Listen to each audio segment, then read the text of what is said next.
नमस्ते भाभी जी, अश्विनी बोल रहा हूँ। वकील,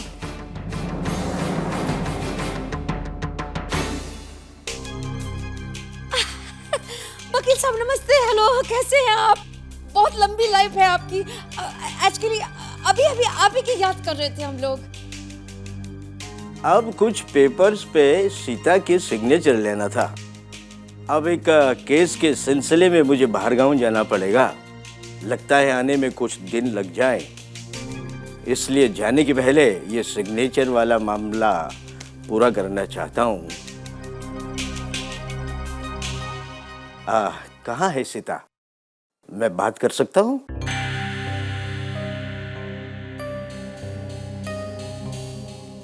सीता को बुला रहे हैं।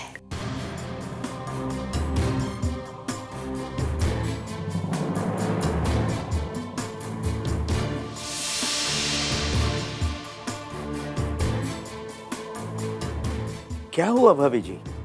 हाँ? सीता को बुलाइए ना।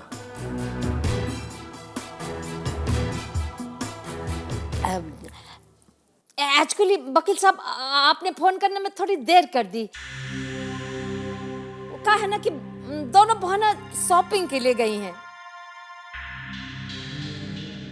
अरे सीता और सोनिया। हो, अच्छा। हाँ, वो एक्चुअली एक अच्छी से बनारसी साड़ी देखी थी सीता ने, तो कह रही थी चाची जी हमको खरीद दीजिए। तो हमने कहा ठीक है, दोनों बहनें चली जाओ। हम फोन करवा देते थे, पर एक्चुअली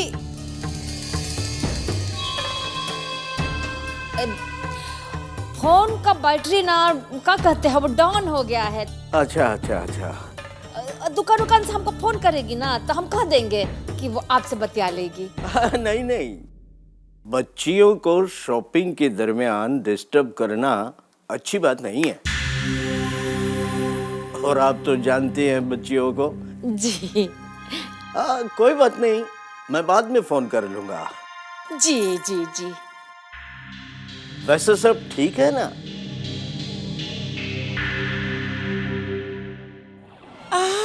अच्छा याद दिलाया। वकील साहब, वो कहा है ना कि मोहन जी चाह रहे थे कि सीता को कुछ दिन के लिए उदयपुर ले जाए। अब कहा है ना कि बिजनेस तो सीता को ही संभालना है ना, तो फिर वहां जाके पहले से ही वो हेल्प कर देगी। हाँ भाभी जी, बिल्कुल सही है आप। जी जी, इसलिए मोहन जी उसको उदयपुर लेके जा रहे हैं। अब कहा है ना कि जितनी जल्दी हो सके बस उसका जायदाद उसके हाथ में दे के फिर हम तो बुढ़ा बुढ़ी दोनों फिर 4 धाम की यात्रा पे निकल पड़ेंगे। हाँ, हम दोनों नहीं, हम तीनों कहिए। बस ये सीता की जायदाद उसके हाथों में देने का इंतजार तो मैं भी कर रहा हूँ। जी सीता जब घर पे आ जाए तो प्लीज मुझसे बात करवा दीजिएगा। हाँ जी, हाँ जी, हम फोन पे बात करवा देंगे। नमस्ते। थैंक यू, धन्यवाद।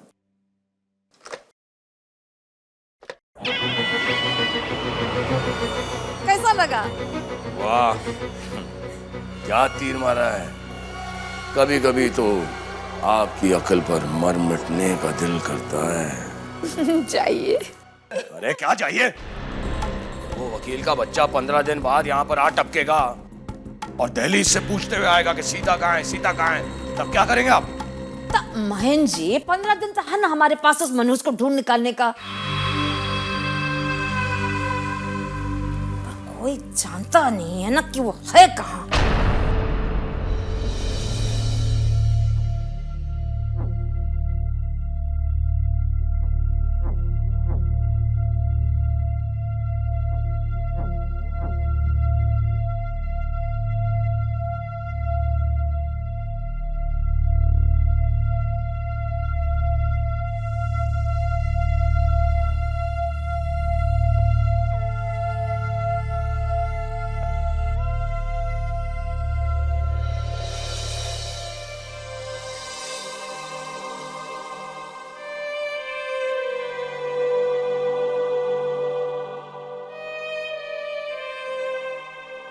लोग कहते हैं जो जो गरीबों की फिक्र करता है, तुम उसकी फिक्र करते हो।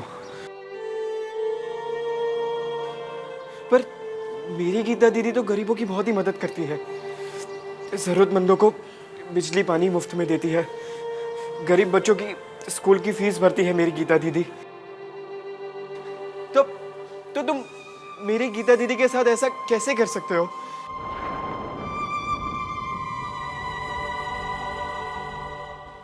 देखो भगवान, मुझे मांगना नहीं आता, और अक्खा लाइफ में अपन मैं तेरे पास पहली बार कोई चीज मांग रहा हूं।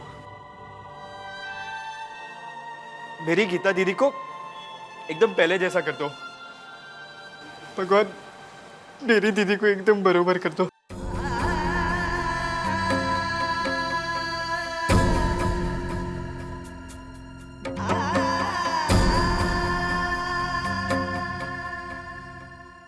मेरी मेरी गीता दीदी होश में आ जाएगी ना? माँ कसम, मैं दीदी की हर एक बात मानूंगा। भगवान, मैं सब जोड़ जुगाड़ करना बंद कर दूंगा। बस एक बार मेरी दीदी को ठीक कर दो।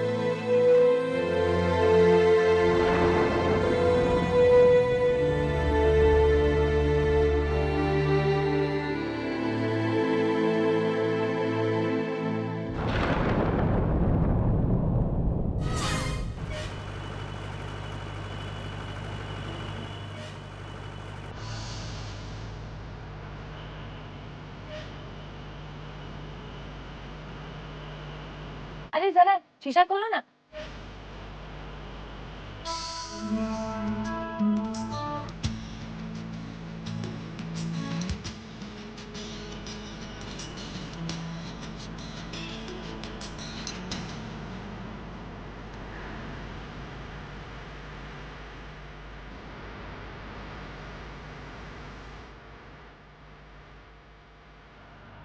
अरे बैठ जाओ प्लीज।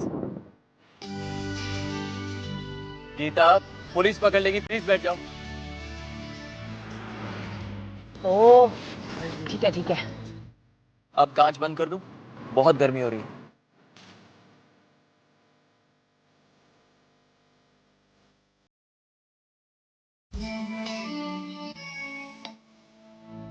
जितना काम ये एसी करता है ना, अगर सरकारी अफसर उतना ही काम करते ना तो सबका बेड़ा पार हो जाता। I agree with you. लेकिन आजकल हमारे देश के हालात कुछ बदल गए। वैसे गीता, तुम माउंट आबू क्यों जा रही हो? अरे यही सवाल तो मैं तुमसे पूछने वाली थी। एक्चुअली मेरा एक बहुत बड़ा प्रोजेक्ट है वहां पर, उसी सिलसिले में जा रहा हूँ। कमाल की बात है, मैं भी किसी प्रोजेक्ट के सिलसिले में माउंट आबू जा रही हूँ।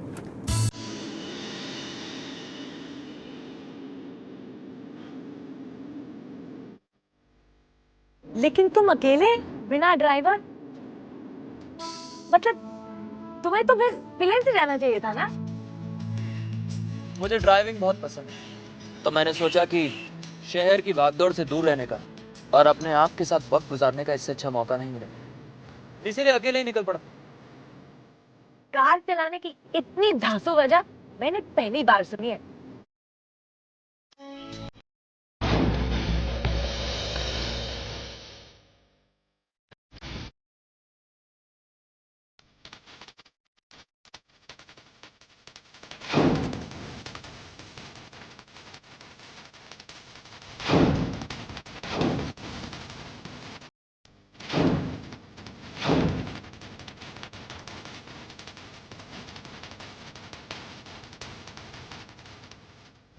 तो मुझसे पूछ रही थी ना कि मैंने प्लेन से सफर क्यों नहीं किया।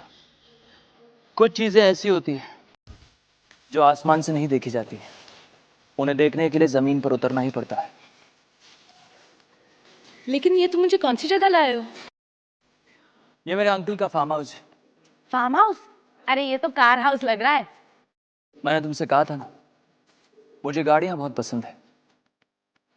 अगर तुम यहाँ की गाड़ियां देखोगी ना तो तुम्हें ऐसे लगेगा कि वक्त थम गया है। आओ मेरे साथ आओ।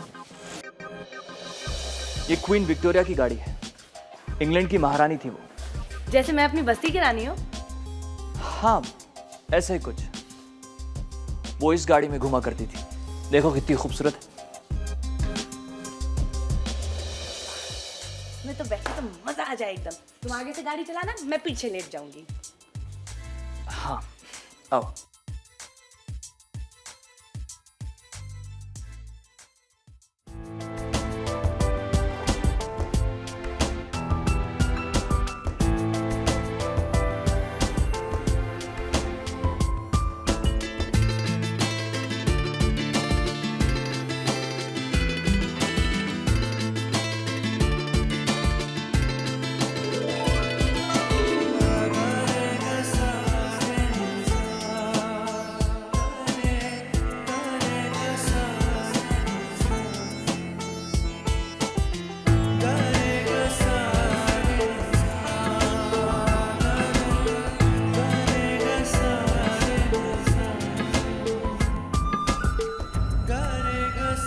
बताओ सारी गाड़ियां कैसी लगी? बहुत अच्छी। लेकिन ये चलती भी है या नहीं? चलती भी है नहीं? बोलो कौन सी गाड़ी में चलना चाहती हो, बोलो। वो लाल वाली। ये वाली? देखें चलती है। गणेश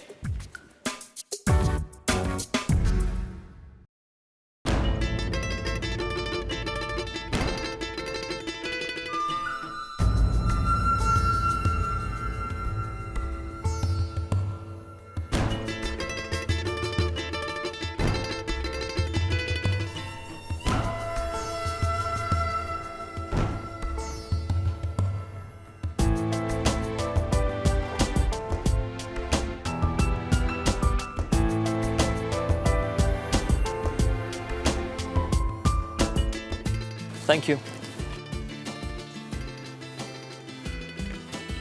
अब अपने सफर पर चलें। थैंक यू गणेश, आओ।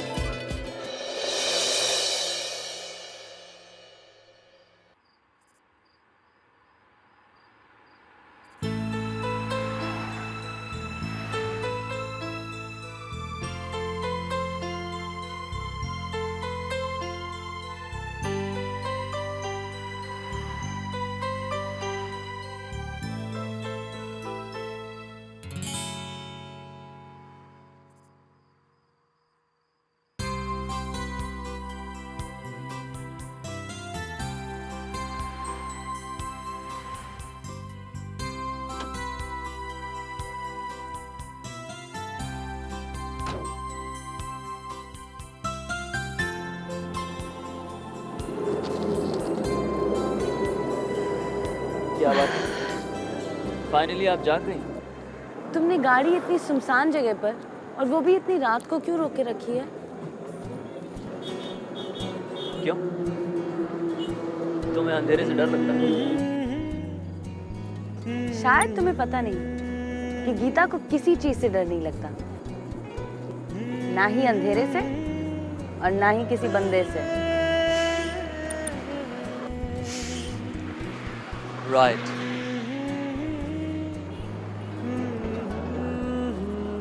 कॉफी पियोगी?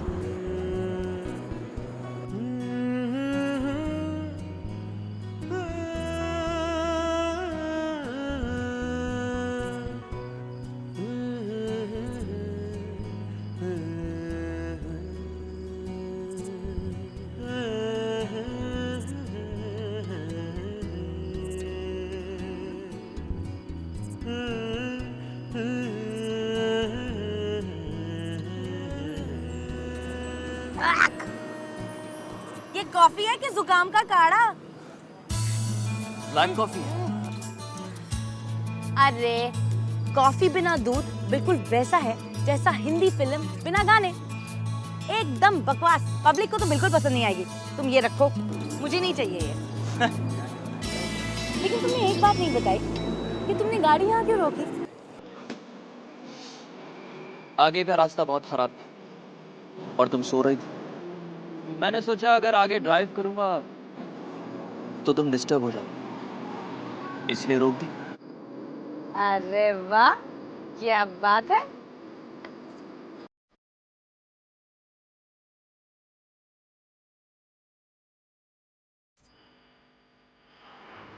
अब चलें? अगर इसी तरह बातें करते रहे तो माउंट आबू कब पहुंचेंगे?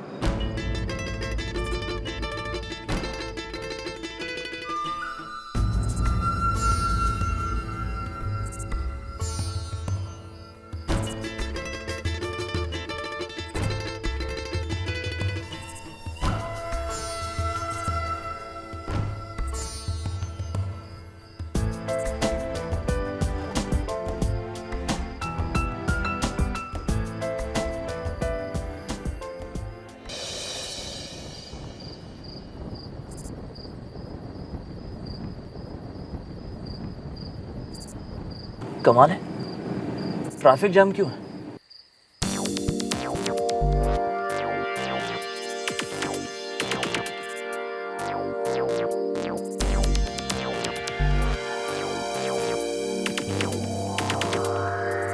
मैं जरा देख कर आता हूँ। मैं भी चलती हूँ। तो नहीं, तुम यहीं बैठो, मैं आता हूँ।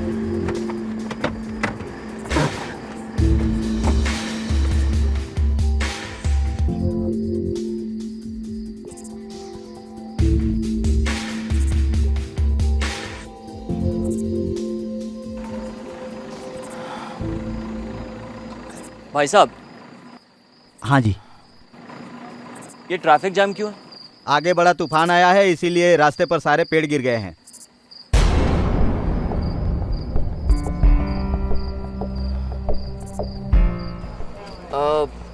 माउंट आबू जाने का कोई और रास्ता है?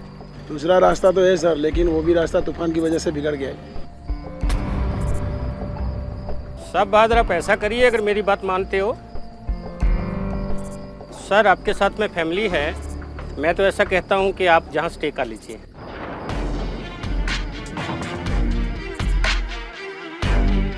जहाँ से 1 किलोमीटर जाके लेफ्ट में सरूर नाम का गांव है, वहाँ आपको कमरा मिल सकता है सर।